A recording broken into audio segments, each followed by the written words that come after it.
My name is Patrick, but you can call me 26, and what you're going to build today is going to be a simple animation in SwiftUI. What it is that whenever you drag your finger across the screen, the letters are going to jump up and change color and essentially magnify, right? So you create this great effect. That's what you're going to be building in this video, and this is pretty cool. You could put this in like an onboarding screen to welcome your user or something like that, right? So that's what you're going to build in this video. Let's get to it. So we have a start example here. We just have the text here, hello world, right? And what we want to do first is we're going to create a function, and the job of this function is going to be to calculate the proportion of a value within a certain range, and then we multiply that proportion by the difference between two values, which are going to be output max and output min. And essentially what this is going to do, it's going to help us scale a value within a correct range, right? So this is just going to make sure that we scale within the text is scaled within a particular range, right? So this function, we could come and say func, is going to be called something like scale, scale like so. And what it's going to do is it's going to take an input min like so, which is going to be a CG float, and it's going to take an input max, which is also going to be a CG float like so, and then it's going to take an output min, which is going to be CG float like so, and also going to take an output max, which is going to be also CG float like so, right? And then it's also going to take a value, which is going to be a CG float, right?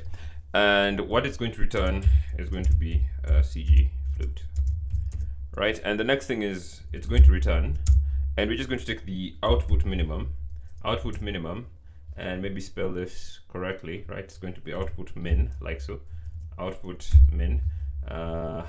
Take this, do this, output min, and what we want to add to it is the difference between the output max, and sort that out, output max minus like that. And what you do, you multiply. And what do you want to multiply? You want to multiply value minus input min, right? Like so. And what we want to do after that is divide, and we would like to divide the input max minus input min, right? And let's see, let's just correct this. This should be max like so. Come here and make this max, right? So we do that and return output. This should be additional, right? So we add that, and the job of this is just going to add output min to a scaled value within a correct range, right? That's what it's going to do, and we're going to use it in a number of places. So let's see the first place you're going to use it, right? So the next one is going to be location scale, right? And this one will just give it, we're just going to use this value to return a particular location, right? So let's come in and say func location scale, and location scale is going to take in the particular value like so, and this is going to be a CG float, and it's going to return a CG float like so. And we're just going to return, what are we going to return? We're going to return the scale, and the input min is going to be 0 like so. The input max is going to be 360. The output min is going to be 0, and the output max is going to be 14, and the value is going to be the value like so, right? So that's how we use this. We're also going to use this in a bunch of other places. Let's get here, and we're going to create a bunch of variables that we're going to use. The first one is going to be one that checks whether or not you're dragging. So we say var dragging, and this one is going to start off as false, right? So it's going to check whether or not you're dragging across the screen using the drag gesture, right? That is, right? And then the next one is going to be at state var. The next one is going to be drag location, which is going to be co-graphic point, right? Co-graphic point, and this one is going to start off at .0, right? .0 is basically it essentially represents the origin. That is 0, 0, right? And if you check here, you can just see it. Let's just put .0 like so. The point with the location 0, 0. So this is essentially the origin of the coordinate system, right? So since it's a unique spot, it has its own you can define it, just like when you're animating and you have identity, right? Identity is the original position. So this one you can just put .0 if you want the 0, 0, right? And then the next thing we want is going to be the text that we're going to use in our animation, right? So we're going to say var text, and remember we can't use the text like this. We have to turn it into an array so that we can loop through it, right? So it's going to be hello world or whatever text you want, right? So that's going to be that, and then we're going to create a function, and the job of this is to essentially store a drag position, and then we check whether or not we determine an offset to produce depending on the drag position, right? So let's just see that it's better understood. Let's give ourselves a bit more real estate. Come here and we say func. It's going to be called offset scale, and this is going to scale depending on the offset, and what we want is going to be the CG float and the index, and then it's going to produce this, right? So let's just copy this, since it's going to look a lot like this, right? Come here, copy this, come here, paste this, yeah, like so. Come here, do that, right? Now we're going to take the value. After the value, the next thing we're going to take is going to be the index, like so. The index is going to be an integer, and what we want to do now is we're going to save the drag position, and we can say var drag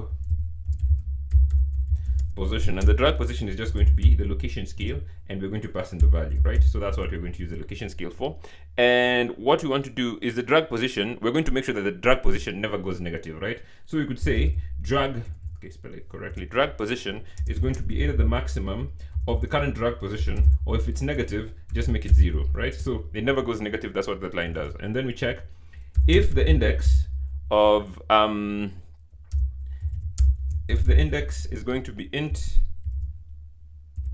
that if the index, okay, spell it correctly, if the index drag position, if the index is directly the same as that of the drag position, what we do is we return -20, right? -20, like so, -20.0, or you could just say -20, right?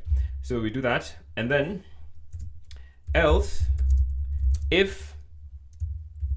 if you select a letter, basically what you're saying here is if you select the current index, the current letter, the offset is going to be a lot greater. If it's less than that, we're going to either return nothing if you are not the next character or the character after, right? You're either the previous or the next character, right? So this is what this line is going to check. We say if the index is the same as int, like so, come here, this is going to be drag position +1, or index is going to be int into the drag position -1, right? So that basically means if you're the previous letter, well, this animation, the offset is only going to affect the letter directly next to the left of the current letter that our finger is on, and the letter after it, right? All the others are going to remain the same, right? But the offset is not going to be the same. So the letter to the left and right are going to have a slightly lesser displacement, right? They're going to be displaced less, right? Half, to be exact, right? This is going to be -10, right? So that's going to be -10, right? Else, for the rest, if it's not adjacent, we're just going to return 0, right? So this is going to be all about the various letters that are going to be displaced as we are moving our finger across the various letters in the word hello world. The next thing we need to do is we need to do it for the size scale, right? So it's going to look a lot like this. So let's save ourselves some time by coming here, copying this, copy, come here, paste this, and this is going to be called the size scale. It's going to do exactly the same. It's going to take the drag position. It's going to make sure that the drag position doesn't go negative. And if we're on the current index, what we want to do is return, and we want to return, this is going to be 1.8, right? So if you are the current character, we want to increase the size by 1.8, right? If you're the previous or the next character in the string, we want to increase the size by slightly less, 1.1. Else, we want to keep the size as 1.0, right? So this is going to be exactly the same as we have done for the offset. Instead of offsetting, now we're just increasing the size. If your finger is on the current letter, 1.8, the letter to the left and right are going to be 1.1, the rest are going to remain exactly the same. Now, the next thing we need to do is we need to return the color. So the color is going to depend on where our finger is. So we could say something like color scale, and what this is going to take, it's going to take pretty much this, right? So let's just copy this. Copy, come here, paste this, and it's going to return that. And what it's going to have here is going to be pretty much this. The only difference is that this is going to be color now, so that's going to be that. Okay, fine, we get this. So get the drag position, copy, paste it, and we want to return color. So the color is going to depend essentially the same thing, right? So we say color.red.opacity, and the opacity is going to be 1, right? So for the current character that we're on, the opacity is going to be 1. Else we're going to say color.yellow.opacity is going to be 0.7, right? So for the letters to the left and right, the opacity is going to be 0.7, right? And this is supposed to be dot opacity, like so. And then else we're just going to have the others, color dot opacity, and the opacity color, let's spell it correctly, color dot pink, and we say here it's going to be the opacity is going to be 0.5, right? So that's going to be that. The next thing we need to do is going to be the Z scale, and the Z scale is going to work pretty much the same as all this. So you could come here, copy this, right? Copy this, copy, come here, paste, change the name. This is going to be the Z scale. It's going to work a bit different. This is going to be the Z scale. We do not want the color here. What we want is going to be the double. Remember, it returns a number, the Z scale. And what we want is we get the drag position, we make sure it's not 0, and we check if this is the case, just return, instead of color, return 1. So the character that our finger is on is going to have a value of 1.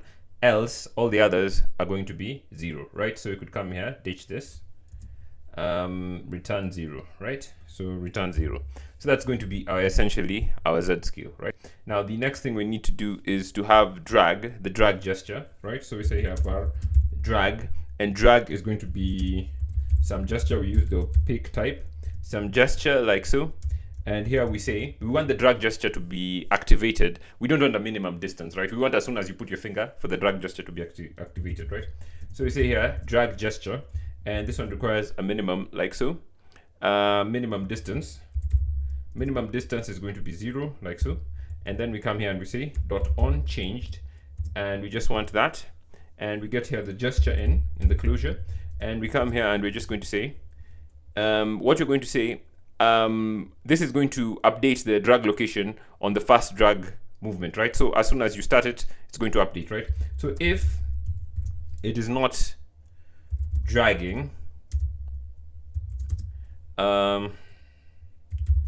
drag location is going to be set to gesture dot location, right? So if it's not dragging, that's going to be that. And then afterwards, if it is the opposite of not dragging is actually dragging. So in this case, we're going to set dragging to true, right? So that's going to be that. What we want to do is just make sure that we do this with animation. So we could come here and we say with animation, like so.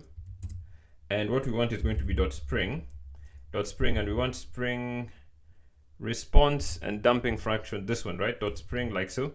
And we want the response, come here, say response dot spring response, spell it correctly. Response is going to be 0.24 like so. Then we say damping fraction is going to be set to 0.8, put a comma there, and say blend duration is going to be 0 like so. Come here, hit enter, and we get that. And the next thing we want to do is just make sure that the drag location is going to be set to the gesture location, right? So we say gesture dot location, right? And now when it completes, we would want to set our dragging to false, right? And then use a bit of the spring animation to set the drag location to a predefined point, right? That's what we want to do. So at the end of this, so onChanged, after onChanged, what we would like to do is, where does it end? It ends here. We want to come here and we say dot, when it ends on ended, what we want to do is hit enter, and here we're going to say gesture. So you get gesture, and what we want to do is set the dragging. Now dragging is going to be set to false. We had set it to true. So when you end the dragging. Set the dragging to false. Come here. Then afterwards we say with animation, like so. And what we want is going to be dot spring in this case. Dot spring, like so. That's going to be a bit better. Come here. Say here. Go there. Say drag location. And this is going to be CG point, like so. And what do we want? We want the X and the Y. We want the X and the Y. This is going to be X is going to be 100, Y is going to be 0, and that's going to be the point that you're going to set it at, right? So that's all the functionality we need to use. Now we need to see our code on the screen, right? First thing, we could give our screen, maybe let's make it all black. So we come here and we say Z stack or Z stack, and what we want to do is just say color.black, color.black. So if we do that, our screen is going to be all black. Of course, we need to ignore the safe edges. So we say ignore safe area. That means that the entire screen is going to be black. And then now we can actually go into our text. So for our text, we come here and we say vstack, like so. And here what we want is going to be the h stack. And in the h stack, we need to loop through our text. Now, the problem you're going to notice is that our text is a string, and a string is essentially an array of characters, right? But what we could do is we could just convert it into an array so that you can have access to the index, so that when we're looping through, we check the index. We need access to the index and the actual value, right? So for that, we use the array method, right? So what we could do, we convert it into an array. We say for each, and we convert it into an array. So let's go with array. And then we need access to the index and the value. So we say text dot enumerated. That gives us access to both the index and the value, and it needs an ID. And the ID here, we could just say 0, right? Like so. And we come here and it's going to complain, and we do this fix, like so.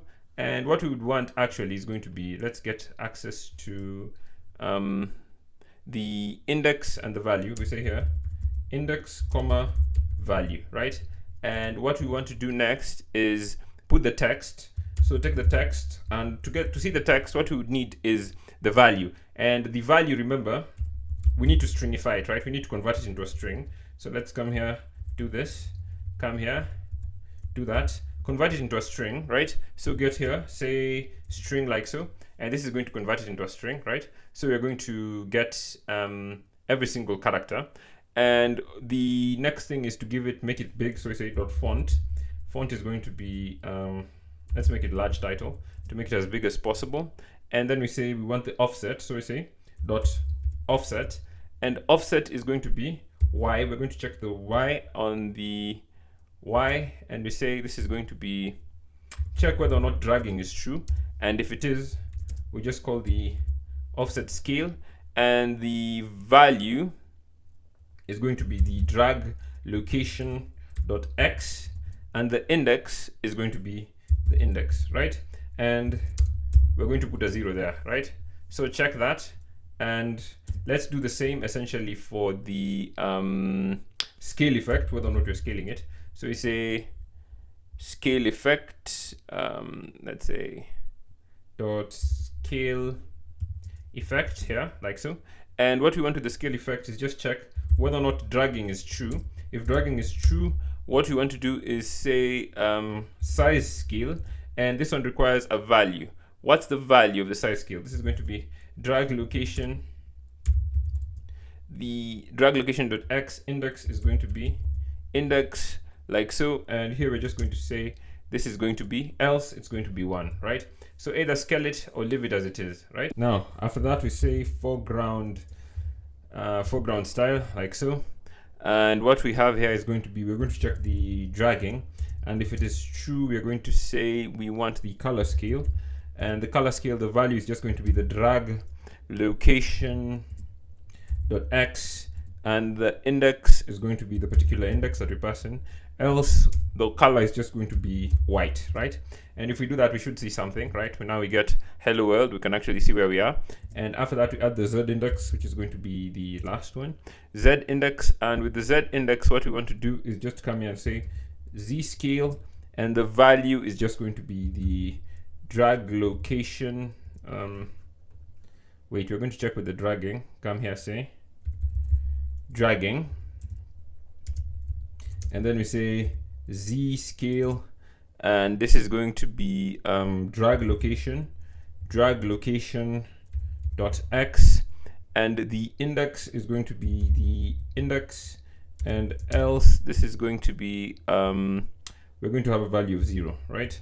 Which is basically what we do here. We could actually simplify this further if you want, right? By getting rid of this and just say calling the Z scale, right? So that is that. And then come here and add animation, like so. Animation, and we say we want the spring, say spring, like so. And let's just come back here, spring. And the value in question we're going to observe is going to be dragging, right? And finally, we are going to add padding. Let's say dot padding, like so. And we say, let's just give it padding, right? So that's going to be that. And we say padding dot vertical. Let's say vertical padding, vertical, and we make it, let's make it 80. Right? So that is that. And then at the end of all this, what we'd like to do is just come here and say, on the H tag, that is, put the gesture drag. So we come here and we say dot gesture, and the gesture in question is going to be drag, right? So if we've done this, we should come here and see this in action, and it works the way we would like it to work, right? So it is working as we expect it to. Let's see it on our simulator rather than the canvas. Let's run this, see it in the simulator rather than the canvas. And this is going to be that, okay? And we come here and we see the H, the E, the L, the O, the world, right? So that is the case, right? And we could go back here. And just to make it look better, let's make the hello world capitalized, right? That is done, right? Now we reload this, and this should be as we expect it to. Let's see it. Okay, yes, that's better. Hello world. So that's how you create this animation effect in SwiftUI. And give this video a like, subscribe, and I also have another video, like a video series where I'm building an app in UIKit in SwiftUI. We're building a Tinder clone. It has everything. It has we cache the messages locally. We use notifications. We calculate distances, and it also has in-app purchases, right? So all those things. If you want to learn, just stick around, and I will see you in the next video.